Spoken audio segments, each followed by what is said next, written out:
अष्टमी की कथा। एक गांव में ब्राह्मण दंपत्ति रहते थे। दंपत्ति के 2 बेटे और 2 बहुएं थी। दोनों बहुओं को लंबे समय के बाद बेटे हुए थे। इतने में शीतला अष्टमी का पर्व आया। घर में पर्व के अनुसार ठंडा भोजन तैयार किया। दोनों बहुओं के मन में विचार आया कि यदि हम ठंडा भोजन लेंगी तो बीमार हो जाएंगी और बेटे भी अभी छोटे हैं। इस कुविचार के कारण दोनों बहुओं ने पशुओं के दाने तैयार करने के बर्तन में गुपचुप 2 बाटी तैयार कर ली। सास बहू शीतला की पूजा करके आई। शीतला माता की कथा सुनी। बाद में सास तो शीतला माता के भजन करने के लिए बैठ गई और दोनों बहुएं बच्चे रोने का बहाना बनाकर घर आई। दाने के बर्तन से गरम गरम रोटला निकाले, चूरमा किया और पेट भरकर खाना खा लिया। सास ने घर आने पर बहुओं से भोजन करने के लिए कहा। बहुएं ठंडा भोजन करने का दिखावा करके घर काम में लग गई।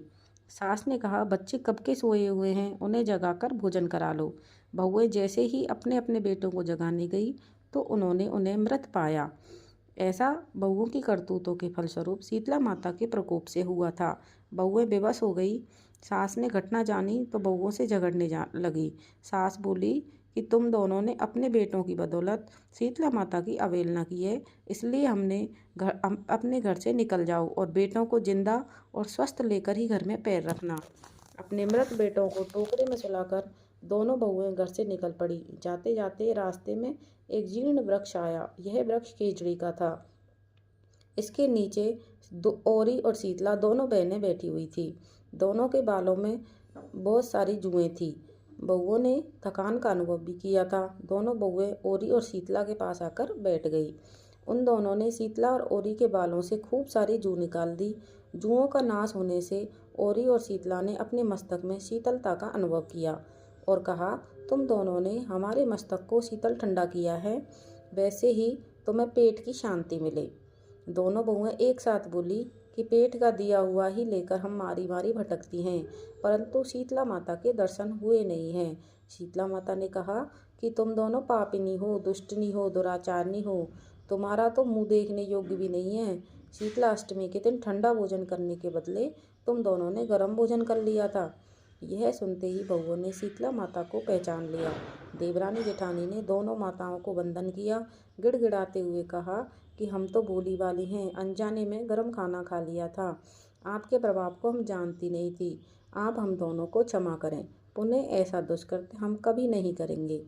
उनके पश्चाताप भरे वचनों को सुनकर दोनों माताएं प्रसन्न हुई।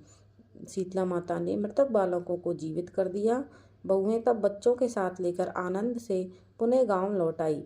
गांव के लोगों ने जाना कि दोनों बहुओं को शीतला माता के साक्षात दर्शन हुए थे। दोनों का धूमधाम से स्वागत करके गांव में प्रवेश करवाया और बहुओं ने कहा कि हम गांव में शीतला माता के मंदिर का निर्माण करवाएंगे।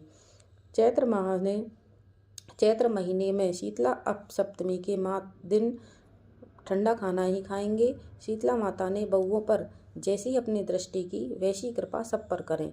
श्री शीतला माता की सदा ही जय हो। और शीतला माता हमें शांति, शीतलता और आरोग्य दे। बोलो श्री शीतला माता की जय।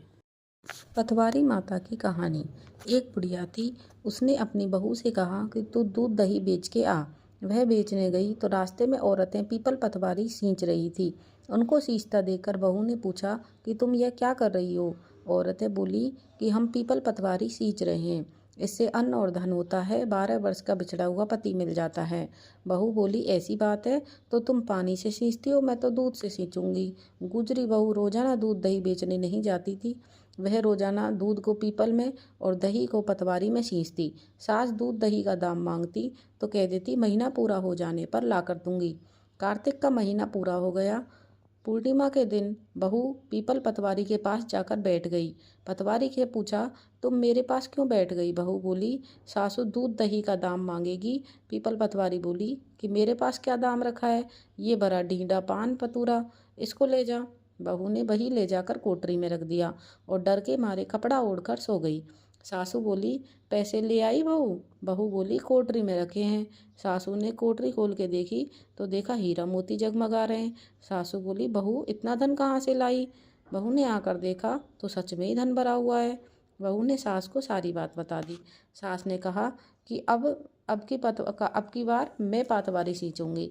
कार्तिक आया, सास दूध दही तो बेच देती और हांडी धोकर पीपल पतवारी में चढ़ा देती। आकर बहू से कहती, मेरे से दाम मांग। वह कहती, सासू जी कोई बहू भी दाम मांगती है, मगर सासू कहती तू मांग। बहू बोली, सासू जी पैसे ले आओ। तो सास पीपल पतवारी के पास जाकर बैठ गई। पीपल पतवारी ने सास को पान पतूरा भरा डींडा दे दिया। उसने ले जाकर कोठरी में रख दिया। बहू ने खोल कर देखा तो उसमें कीड़े मकोड़े बिलबिला रहे थे। बहू ने कहा, सासू जी यह क्या? सास ने आकर देखा तो बोलने लगी, पीपल पतवारी बड़ी दोगली है, इसको तो धन दिया और मुझे कीड़ा मकोड़ा दे दिया। तब सब कोई बोलने लगे कि बहू तो सत की भूखी सींची थी और तूने धन की भूखी। हे पतवारी माता, जैसे बहू को दिया वैसे सबको देना, और जैसे सास को दिया वैसे किसी को नहीं देना। जय पतवारी माता की। शीतला माता की कथा सुनने के बाद हमें गणेश जी की कथा भी सुननी चाहिए। गणेश जी की कथा। एक गांव में माँ बेटी रहती थी। एक दिन बेटी अपनी माँ से कहने लगी, माँ, गांव के सब लोग गणेश मेला देखने जा रहे हैं, मैं भी देखने जाऊंगी। माँ ने कहा कि मेले में बहुत भीड़ होगी, अगर तुम गिर गई तो बहुत चोट आएगी। लड़की ने अपनी माँ की बात नहीं सुनी और मेला देखने चल पड़ी। माँ ने मेले में जाने से पहले बेटी को 2 लड्डू दिए और एक साथ में पानी भी दिया। माँ ने कहा कि एक लड्डू गणेश जी को खिला देना और थोड़ा पानी भी पिला देना, और दूसरा लड्डू तुम खाकर पानी पी लेना। लड़की लड्डू और पानी साथ लेकर मेले में चली गई। मेला खत्म होने पर सभी गांव वाले वापस आ गए, लेकिन लड़की नहीं आई। लड़की मेले में गणेश जी के पास बैठ गई और भगवान से कहने लगी कि एक लड्डू और पानी गणेश जी आपके लिए और एक लड्डू और बाकी बचा पानी मेरे लिए। इस तरह कहते कहते सारी रात बीत गई। गणेश जी सोचने लगे, अगर मैं ये लड्डू और पानी नहीं पिया तो ये घर नहीं जाएगी। यह सोचकर गणेश जी एक लड़के के वेश में आए और उनका एक लड्डू लेकर खा लिया और साथ ही थोड़ा पानी भी पी लिया। फिर वे कहने लगे, मांगो, तुम क्या मांगती हो? लड़की सोचने लगी, अन्न मांगू या धन मांगू, या फिर अपने लिए अच्छा वर मांगू, खेत मांगू या महल मांगू। वे मन में सोच ही रही थी कि गणेश जी ने उसके मन की बात जान ली। गणेश जी ने लड़की से बोला कि तुम अपने घर जाओ और तुमने जो भी सोचा है वह सब तुम्हें मिलेगा। लड़की घर पहुंची तो माँ ने उससे इतनी देरी से आने का कारण पूछा। बेटी ने कहा कि आपने जैसा कहा था मैंने वैसे ही किया, और देखते ही देखते लड़की ने जो जो अपने मन में सोचा सब कुछ पूरे होने लगा। हे विनायक जी, जैसे लड़की की सारी मनोकामनाएं पूरी की वैसे ही हमारी करना। जय हो गणेश जी महाराज की। माता की कहानी। कार्तिक महीने में एक बुढ़िया माई तुलसी माता को सींचती थी और कहती थी कि हे तुलसी माता, सच की दाता, मैं तेरा बिड़ला सींचती हूँ, मुझे बहू दे, पीताम्बर की धोती दे, मीठा मीठा घास दे, बैकुंठ में वास दे, चटक के चाल दे, पटक के मौत दे, चंदन का काट दे, रानी सराज दे, दाल भात का भोजन दे, 11 की मौत दे और कृष्ण जी का कंधा दे। तब तुलसी माता यह सुनकर सूखने लगी तो भगवान ने पूछा कि हे तुलसी, तुम क्यों सूख रही हो? तुलसी माता ने कहा कि ये बुढ़िया रोज आती है और यही बात कह जाती है, मैं सब बात तो पूरा कर दूंगी, लेकिन कृष्ण जी का कंधा कहाँ से लाऊंगी? तो भगवान बोले, जब वो मरेगी तो मैं अपने आप कंधा दे आऊँगा, तो बुढ़िया माई से कह देना। जब बुढ़िया माई मर गई तो सब लोग आ गए। जब माई को ले जाने लगे तो वह किसी से ना उठी। जब भगवान एक 12 बरस के बालक का रूप धारण करके आए, बालक ने कहा, मैं कान में एक बात कहूँगा तो बुढ़िया माई उठ जाएगी।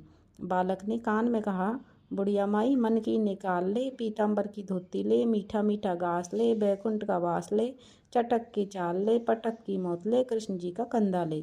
यह सुनकर बुढ़िया माई हल्की हो गई। भगवान ने कंधा दिया और बुढ़िया माई को मुक्ति मिल गई। हे तुलसी माता, जैसे बुढ़िया माई को मुक्ति दी वैसे सबको देना।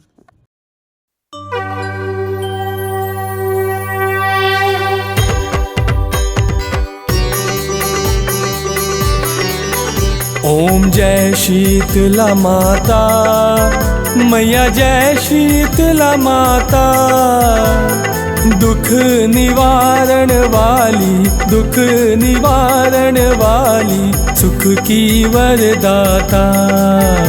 ओम जय शीतला माता, गर्दभ तुमरा वाहन, शांत सदा रहता, मैया शांत सदा रहता, दुख दरिद्रता हरता, दुख दरिद्रता हरता, कष्ट सभी सहता। ओम जय शीतला माता। चामुंडा कहलाई अद्भुत रूप धरा, मैया अद्भुत रूप धरा। नग्न रूप में रहती, नग्न रूप में रहती, जल हथ कलश भरा। ओम जय शीतला माता। रोम रोम में प्रगटो विस्फोटक शक्ति, मैया विस्फोटक शक्ति। निर्भय होकर रहती, निर्भय होकर रहती, मुक्त करो हस्ती।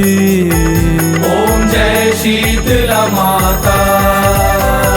जब तक तुमरा पहरा स्वच्छ रहे आन, मैया स्वच्छ रहे आन। नीम की पत्ती भावे, नीम की पत्ती भावे, झाड़ू मन भावन। ओम जय शीतला माता। तीखा रस नहीं भावे, बासी स्वाद लगे, मैया बासी स्वाद लगे। कच्चे दूध की लस्सी, कच्चे दूध की लस्सी, सेवा भाव जगे। ओम जय शीतला माता। ऋषि मुनि जन तुमरी महिमा है गाई, मैया महिमा है गाई। धनवंतरी ने ध्याया, धनवंतरी ने ध्याया, चामुंडा माई। ओम जय शीतला माता। चैत में मेला लगता, हर मंदिर भारी, मैया हर मंदिर भारी। सोमवार की पूजा, सोमवार की पूजा करते नर नारी। ओम जय शीतला माता। तेरे तालाब की माटी अंग लगाए जो, मैया अंग लगाए जो। ओम कभी जीवन में, ओम कभी जीवन में कष्ट न पाए वो। ओम जय शीतला माता। ओम जय शीतला माता, मैया जय शीतला माता। दुख निवारण वाली, दुख निवारण वाली, सुख की वरदाता। ओम जय शीतला माता।